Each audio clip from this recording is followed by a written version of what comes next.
Memory is not a unitary function, but rather a range of multimodal interrelated systems. My dissertation shows the importance of the interpreter's memory, not only when interpreting, but also in the learning process of a foreign language.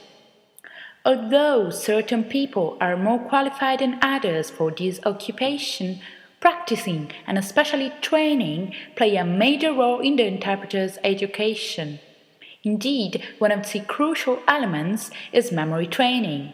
Not only does it help the interpreter in learning the language, but it also contributes to the mental translation process and to integrating the information into his background knowledge.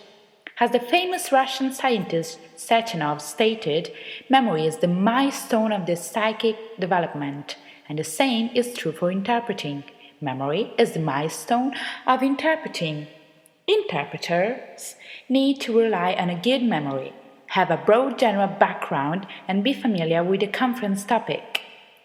Memory is a muscle, and if students do not learn to use it, a good language command will not suffice. Every day, one must rely on memory to carry out any task. According to Alan Baddeley, an important British psychologist who states that memory is the ability to store and access information. Information enters memory because it triggers a stimulus, but when it comes to interpreting, it catches the speaker's attention. The relative sensorial register receives the information and gives meaning to the stimulus. Then the information is transferred to the short-term memory, where its components are analyzed in comparison with the existing information stored in the long-term memory, which is the interpreter knowledge store, and it is divided into explicit and implicit memory. Explicit memory involves conscious thinking. It is related to events and experiences. Instead, implicit memory includes skills, routines, and mental associations. Language understanding, strongly related to memory, is another fundamental element for interpreters, because only when the message of a speech is thoroughly understood may its meaning be conveyed to others. There are two learning strategies for second language acquisition, based on these two types of long-term memory. Acquisition, an implicit learning process that provides language fluidity, and learning, an explicit learning process which focuses on learning grammar rules. Although all native speakers apply both explicit and implicit approaches, one native language is mainly acquired implicitly.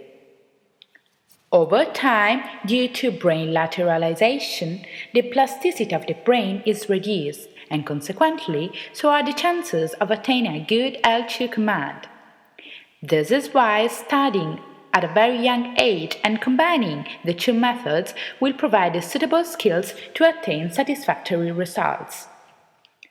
Although many interpreters are bilingual, meaning that they have two first languages, not all bilinguals are interpreters.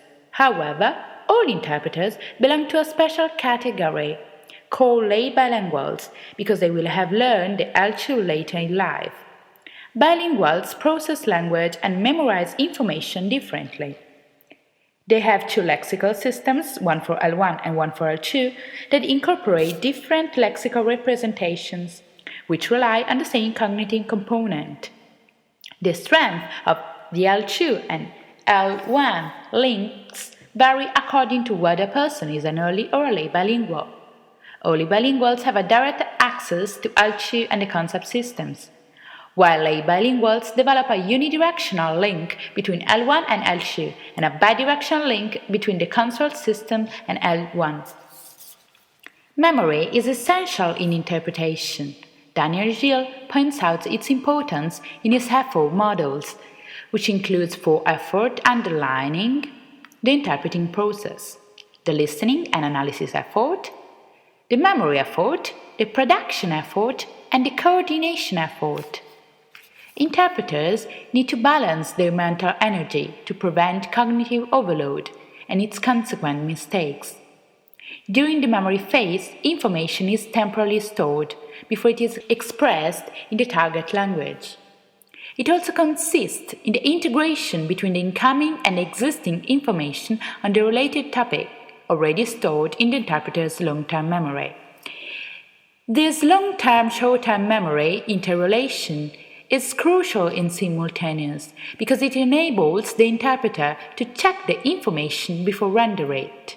Working memory, for the first time introduced by Baddeley and Hitch, is activated in high cognitive activities and is another fundamental nesting system for the interpreting process.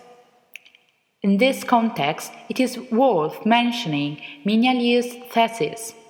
Liu assessed three groups: interpreters, advanced students, and beginners. Although these groups show the same level of working memory capacity, the experts outperformed the students in their interpreting task. Thus, Liu was able to single out specific working memory-related skills, such as filtering relevant information for processing. The scholar concludes that the only difference consists in the way working memory is exploited, because interpreters were more efficient in the allocation of working memory resources. In order to prevent a cognitive saturation of memory and lose information, split attention is fundamental. It is considered the ability to coordinate one's effort by alternating attention from the source language message to the target language reformulation. Moreover, automatism allowed the interpreters to reduce their cognitive effort.